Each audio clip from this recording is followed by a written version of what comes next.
তারা সেগুলোকে বাস্তবায়িত করার ব্যবস্থা নেবেন। এটাই ছিল আমাদের কথার মূল কথা। প্রধান উপদেষ্টা মহোদয় খারাপের দিকে যাবে, সেটা তখন নিয়ন্ত্রণ করা বেশ খারাপের দিকে যাবে, সেটা তখন নিয়ন্ত্রণ করা বেশ কঠিন হবে। আপনাদের অবস্থান কি হবে স্যার?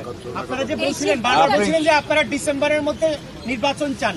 মাননীয় প্রধান উপদেষ্টা আজকে আপনি যেটা বললেন যে আপনাদেরকে সুনির্দিষ্ট কিছু বলেননি, তো আপনারা সন্তুষ্ট না, আপনাদের অবস্থানটা কি হবে? আমরা আবার আপনাদের সামনে ফেব্রুয়ারি 10 তারিখে এসেছিলেন, তখন বলেছিলেন আপনি তৈরি হয়ে ডিসেম্বর নাগাদ নির্বাচন করতে আশ্বস্ত হয়েছিলেন। 2 মাস পরে এসে বললেন ডিসেম্বর থেকে জানুয়ারি।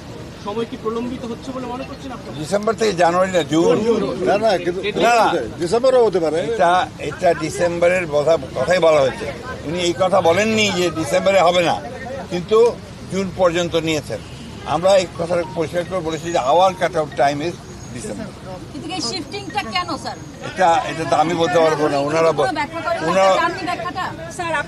প্রশ্ন একটা একটা করে আসলে আমার উত্তর দেওয়া সহজ হবে।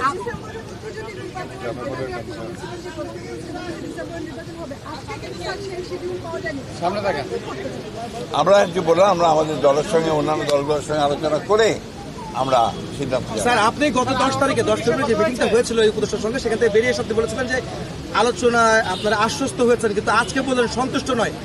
এই বিষয়টা আসলে আলোচনা কি আসলে ফলপ্রসূ হয়নি আজকের বৈঠকে? এক কথায় বলতে পারি স্যার, একই প্রশ্নের কেন অন্যভাবে নিচ্ছেন কেন? একই যে প্রশ্ন তো অনেক বিষয় আলোচনা হয়েছে, এটাই ছিল মুখ্য বিষয়। ধন্যবাদ। আসসালামু আলাইকুম।